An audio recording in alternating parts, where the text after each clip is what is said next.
Ladies and gentlemen, please welcome this afternoon's guest moderator, Josh Horowitz, and today's guests, Chris Hemsworth, Daniel Brühl, and Peter Morgan. That's a pretty good crowd. Pretty good crowd, yeah. Thank you for coming. Thanks for coming out, guys. Rush is the film. These are the two stars and the great screenwriter behind it. I've had a chance to see this one. This is an awesome piece of work. Congratulations, guys. Thank you.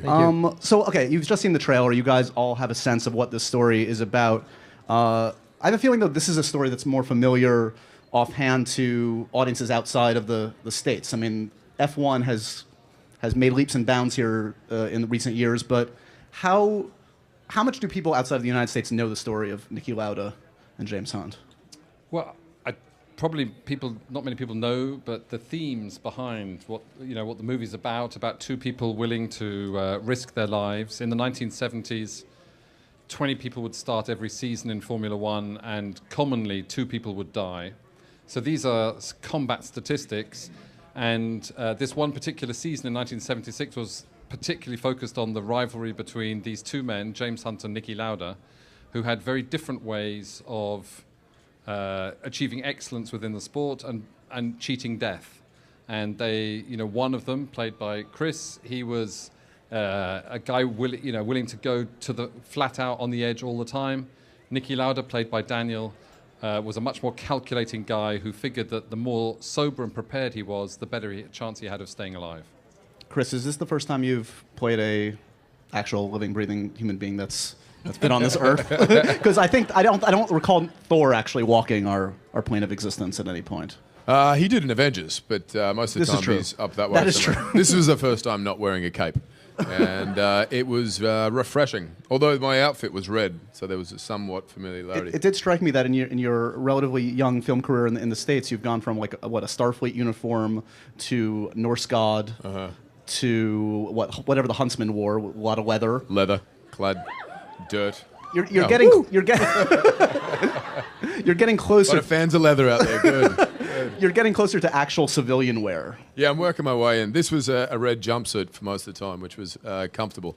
But it was refreshing to play, as a real-life person, absolutely, and something that was character-driven and as intimate as this was, and focused absolutely on these 2 human beings. And regardless of it being a Formula One racing backdrop, it was about 2 fascinating people, and it came at the sport, as Peter said, from 2 different directions. And that's been the feedback, because it's not just a film for Formula One fans or people. It's an absolute character drama, and just happens to have this thrilling backdrop. Daniel's performance in this, you guys are going to be blown away by his performance as Niki Lauda. It's remarkable. It truly is. Thank you. And it's even more remarkable when you see the real Niki Lauda in tape, or he's still with us today, and how much you captured the man. Did you look at that with dread, as a challenge, in terms of that there is tape of this man? This man walks the earth. You have to kind of live up to what he is and was in years past. Well, it was a dread at first. It was quite frightening because he's as blunt and undiplomatic as in the movie. So first time he called me at 6 o'clock in the morning, he said, "I guess we have to meet now." And I said, "Yes, Niki, that'd be great." And he said, "Well, just bring hand luggage to Vienna. In case we don't like each other, you can piss off right away."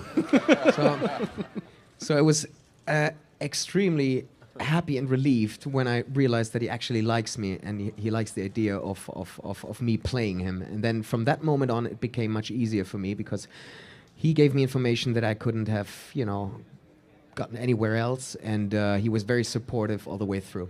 Was there a turning point for each of you gentlemen in terms of when you kind of keyed into what your take was going to be on the character, as it were, the real guy, as it were? Was it something? I mean, obviously the voice. Each of you has to affect a different kind of accent in this. Give me a sense of sort of what the key hurdle you had to get over before getting on set was.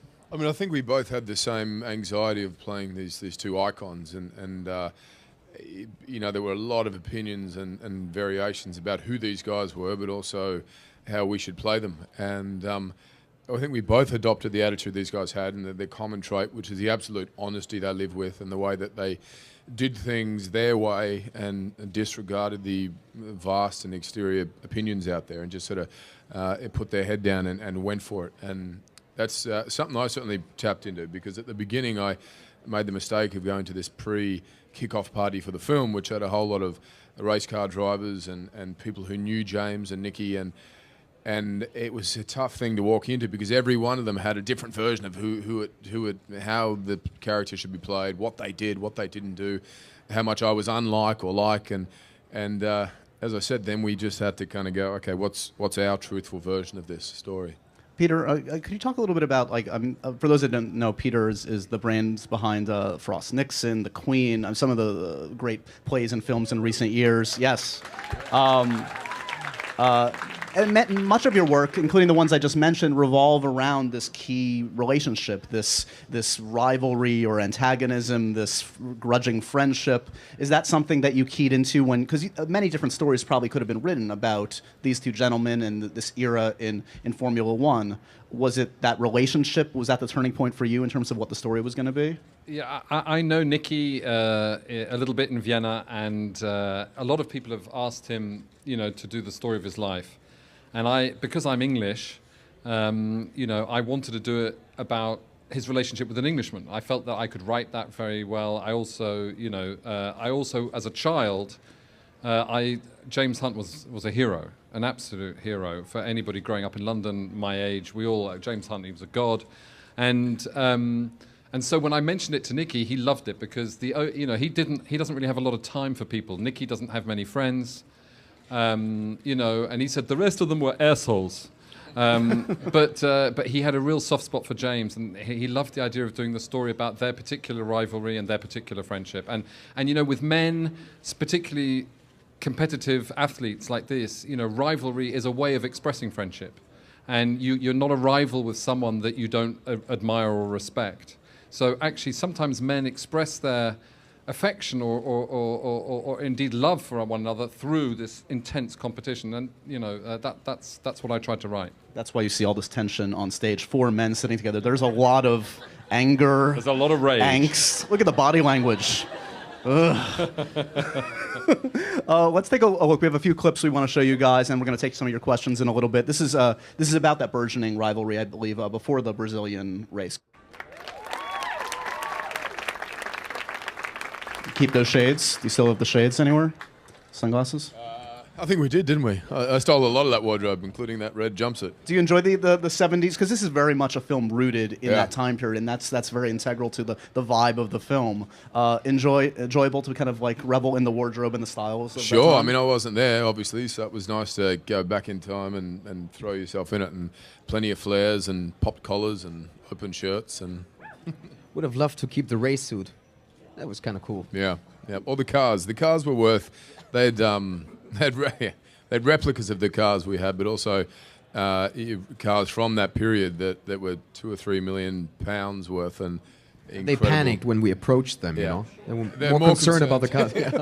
How important is it to be a decent or good driver when playing a world-class driver in a film like this? Well, it wasn't part of the audition process, thankfully. But we did about a 4-week boot camp and ended up doing a whole lot of driving in the film. And Ron would mount cameras all over the car and, helmets in the visor, which would, have close-ups of our pupils dilating, and it was intense. There was a combination of that with the archive footage and the precision drivers. But I had an accident in my Ferrari. Wow. And in my paranoid German brain, I still think it was Chris who had, because a wheel came off and I made a spin. I was seen tightening the wheel before he went out, so I don't know how it came off. Curious. Let's go to the videotape. No. Ron Howard is the genius behind this film, a great filmmaker. I've never heard a bad word. Yes, I've never heard a bad word uttered about Ron Howard. You're working with him again. Peter's worked with him a few times. Give me a sense of what it is that Ron Howard brings to a film set, and specifically this kind of a film. I mean, everything you've heard, he is just the sweetest guy in the world, but one of the hardest working filmmakers out there. And if you look at the lineup of films he's done and the genres he's covered, and with such integrity and detail and authenticity, and that, he talked about this being similar to his Apollo 13 experience, with the same kind of anxiety about, the NASA space community, how they would respond to it. And the Formula One world was standing ovation and couldn't have given it a better salute. But right across the board into your average film goer or your film critics, there's been such an affection for it, and I think it speaks volumes about what Ron is able to do and cover such a broad audience. One of the great things, I think, just from like a film fan's perspective and looking at the business today, this is not a $300 million movie. This is that kind of mid-range adult drama. It's got a lot going for it, but it's a hard film. We don't see many films of this type at this budget range nowadays. Is that something? I mean, this is your bread and butter. This is the kind of thing that you've made your living on, Peter, and you're a producer on this as well. Was this a tougher than normal endeavor, despite Chris's star power, despite having Ron at the helm? Was this a tough film to kind of mount? Well, Formula One has a big international following, and so I think people felt that internationally, and I think one of the things that's changed in the film landscape at the moment is that it's not just North America's box office that really contributes to a film. I mean, we're here in North America today, and we very much hope the film will play a huge part in the market here, but internationally, there are many, many territories for which Formula One resonates and where the names Niki Lauda and James Hunt are well known. And you guys have been racking up crazy frequent flyer miles. Where have you been literally in the last few days? You've been everywhere, right? Where haven't we been? Yeah. Is the reception different in different places? Can you tell? No, it's been amazing everywhere. Yeah. Toronto especially. I mean, the premiere in Toronto was, for me, probably the most beautiful I ever had, because Niki showed up. It was a surprise. He came straight from Monza, from the Formula One race in Italy, came with his private jet, and we had a very emotional moment, Chris and I, because we were about to go on stage, and we both love the moment when the real guys appear at the end. So we saw them, hugged each other. Did we? No, we hugged each other. We shook hands from a distance. More of a high five kind of thing. You waved and from then all afar. of a sudden somebody was tapping our shoulder, and we turned around, and there he was.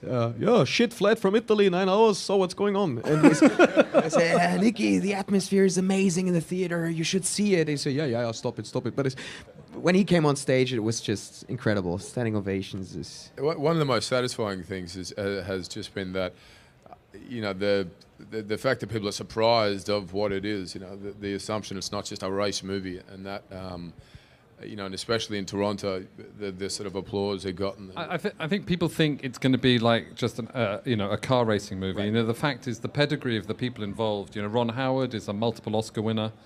Hans Zimmer, who did the music, a multiple Oscar winner. Anthony Dodd Mantle, who's the cinematographer, he did Slumdog Millionaire, 127 hours, a lot of, the team right the way through. The makeup guy, he did the makeup for the Iron Lady, the Margaret Thatcher movie, so he's the most recent Oscar winner. There are Oscar winners all the way through, and yet when you look at it, you sort of think, is this just a racing movie? But in fact, this attracted a very blue chip crowd. You know? And it hits you by the end. It's forgive the cliche, but it is a great ride up until the end. And by the end, though, it packs that kind of emotional wallop thanks to the relationship between you two gentlemen. It's every time you do Niki Lauda, the voice is so amazing. Are you a natural mimic? Have you always? No. In fact, no, not at all. It's difficult to get the accent right because I'm German and. The Austrian accent is so different, and it sounded quite funny at the beginning, so I had to work on it for a month in Vienna. But I said to Ron, he couldn't hear it at first, but I said, that Austrian adds that extra portion of arrogance, cockiness, and irony. And the Austrians are funnier than us Germans, which is not that difficult, but I wanted to get this right, so I'm very glad if you... It's wonderful. Okay, let's take a look at another clip from the film, and we're getting closer to your questions, guys. This is, I believe, like a little bit more of the rivalry while you guys are signing some autographs.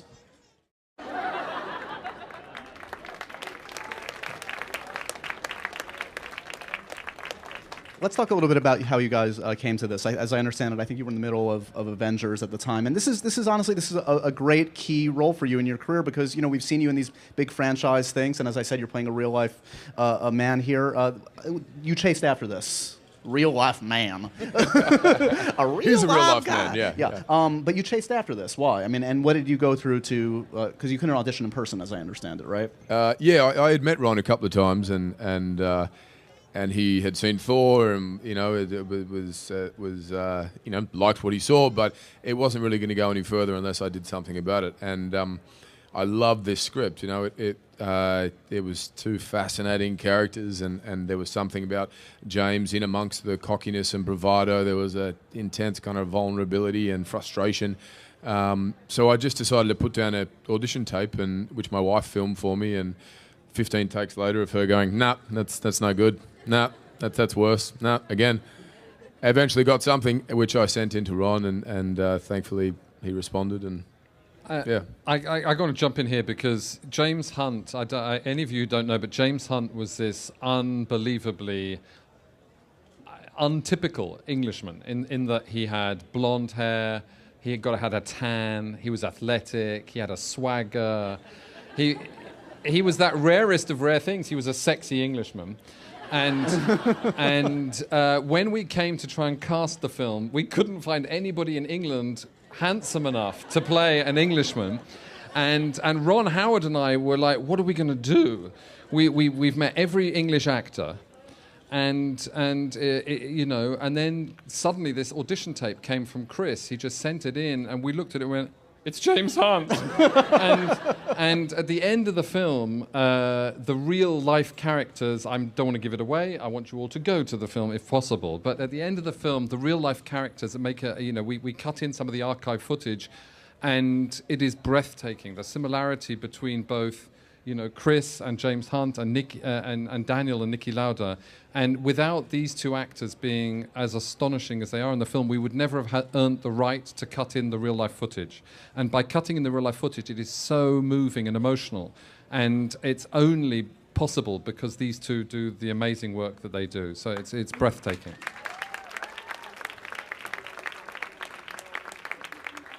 I also heard that, Chris, you demanded the nude scenes. You wanted to take off your clothes for this. That was integral to you? Yeah, I said no pants for the It's a strange choice, the whole half of the movie. Yeah, no pants. Weird. Yeah. It's a body double. It's Daniel's ass, though. It's a body double. It's his bum That's teamwork. That's beautiful. in the back of my head. Let's go out to the audience. I'm sure there are a ton of questions here. Hi. All the reviews I've seen so far have been great, and a lot of them say that Chris and Daniel, your performances were award-worthy. And I was just wondering, how does that make you feel, and how does that compare to the reward you get from just fans loving your movie as opposed to the critical praise? I mean, the people going to see the movie and the fans are the far and vast majority of who you want to, be appreciated by. And with this film, the experience I had and what I learnt from this character and working with these guys was unlike anything I've ever had, and it was just such an opportunity. And beyond that, the reviews and what have you it's just a bonus, and it's it's a great pat on the back, but it really is about the experience I had shooting this movie, which I'll always hold close to me. Can I just answer that as well? It's partly because I think what's happened, I don't know quite how this has happened, but it seems that the movie calendar at the moment is divided between the summer, where people have blockbusters, and which are driven towards marketing, and the fall, the late part of the year, where people have awards films, which are generally small, and the idea that you can make a commercial movie with a bunch of people that normally only make awards-driven movies seems to be a revolutionary. The idea that a popular entertainment can also be awards-worthy and attracting high critical attention seems to be an old-fashioned idea somehow, But we're very proud of it. Hi guys. So I actually saw the film last week at a screening, and it was absolutely fantastic. So congratulations to all of you. So I've seen interviews with the real Niki Lauda and James Hunt, and I was just so blown away by how well you guys captured their mannerisms, everything from the accents to the tightly clenched lip of Niki Lauda to just the way you carried yourselves. And I'm just curious how that process was of getting into those characters. Well, I went to this audition in London with Ron and Peter, and I was quite relaxed because I thought they will never offer that part to me because Niki's so different. And so, I wanted to fight for it because I loved the script, but I thought, nah. It went well. Normally they let you wait and suffer for 2 weeks, and then they call you and say it was awesome, but somebody else is going to play it. So in this case, I was on a motorway in Spain driving with my girlfriend. I was overtaking trucks, and she was screaming at me, "You're a bad driver. You're not a rally driver. Stay behind the truck." And then I got a call from London that I was offered the part. So it was huge excitement at first, but then the second later, I panicked, and I thought, okay, shit, what now I'm gonna have to play this guy. So the first thing I did is a Formula 3 course to get some experience in a race car, which was crucial to me, to once have, experience that. And then we did much more with Chris. And then, as I said before, I went to Vienna for over a month to understand the Austrian mentality and to get the accent right. And I studied tons of material that Ron had delivered, like the biography, but also YouTube clips of Niki Lauda giving interviews. So I studied his body language and his accent.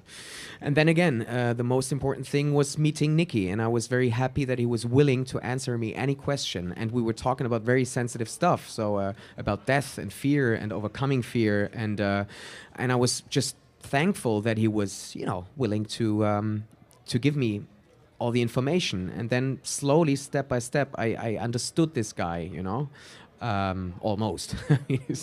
There's still some things that you can never understand if you haven't experienced them. But and then I guess it's like Chris and I talked a lot about it, to find the right balance in, getting certain things right, but also having the freedom of creating a character and interpreting the character your way, So.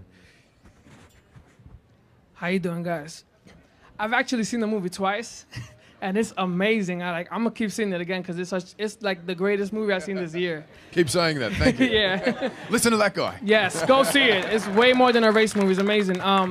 One thing that stuck with me from the movie was when Niki says, "A wise man gains more from his enemy than a fool of his friends," and that blew my mind. My question is, what did you guys learn from playing these iconic roles, from them as a person?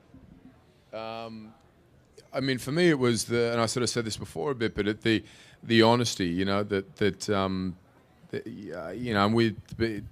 there's always so many opinions, but these guys didn't conform to any standard and didn't sort of fall into any category and dress up for sponsors and do the thing. That they were absolutely true to themselves and did it their way, and that was incredibly refreshing and a reminder of to head in that direction. There was something about James for me that everyone talked about with such affection and was charismatic and the playboy and what have you, but you can't play that emotion. What's under that? What is really attractive about him was that there was a vulnerability there, and it's accessible. And I think in amongst the larger aspects of his personality, there was a frustration and insecurity, and that was something that always stuck out to me and sort of interests me with him. How's it going, guys? I had a question about acting. I was wondering if there was something you guys found acting-wise that you might be able to use for future parts, maybe something that surprised you about the character that you could use for developing a future character. Well, definitely. I mean, Niki taught me one lesson, and that was, to be fearless in the sense that, you shouldn't give too much importance on what other people might think and say about you. And Niki is like that. He had to move on, and after he had that accident, and as he says in the movie, he had to live with a face that frightens people. He had to, be tough and strong, and not care too much about the reactions in his environment. And that kind of helped me because I wanted to be loose playing him and being fearless. And I hope I can keep that up and be as honest, straightforward, and fearless as Niki. It's funny, these guys, when their greatest, races were done, or always, it wasn't when it was incredibly safe and they were, took it easy. It was when they allowed there to be this element of risk, and the same. That was what I took away from it, was it being okay to fail and throwing it out there and 10 times, 12 times, and one of them might land, and that's the one you grab onto. But allowing it to be wrong as well is, I think, the key, instead of trying to keep it in a box and aim for one thing. Hi guys, I'm John, and I have a obviously you guys play race drivers in this film. I think that's clear. How have you found that after all of this driving that the need for speed has bled into your personal driving experiences after the film? A slight over-sense of confidence at times, you know.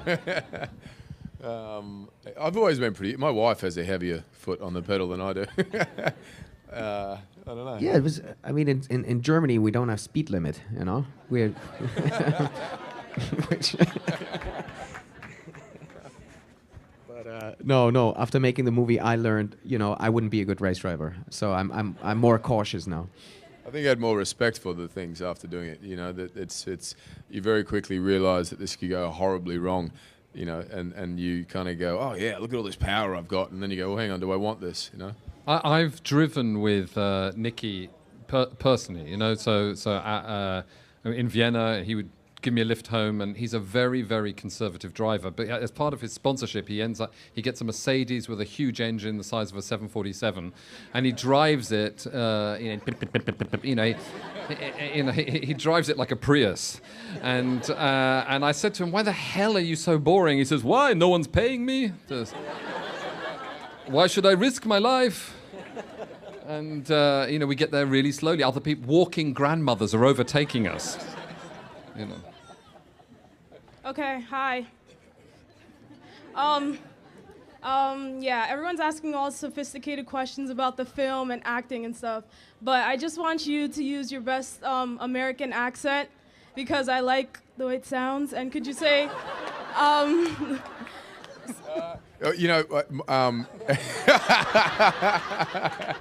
it's funny you should ask. I'll tell you something about Ron, right? Who has a very diplomatic way of saying no. Like, he's the nicest guy in the world, and you'll make a suggestion and say, oh, Ron, I was thinking we could do this with the scene, and then this could happen, and he'll go, yeah, that's a good idea, Chris. I'll think about it, but maybe, yeah, maybe, which means absolutely not. But he, we talked about one of the sex scenes once, and he said, yeah, maybe, you could be a missionary, and then, you put your hand here, and I thought, this is the strangest moment in my life. Me and Ron Howard discussing sex and how it's gonna look on screen, I knew we'd have a great panel today. I didn't know we'd have two Niki Laudas and one Ron Howard, though, on the stage as well. Thanks for your great questions here today, guys. Go see Rush. This is honestly a special film. Thanks to Peter Morgan, Daniel Brühl, and Chris Hemsworth. Thanks, guys.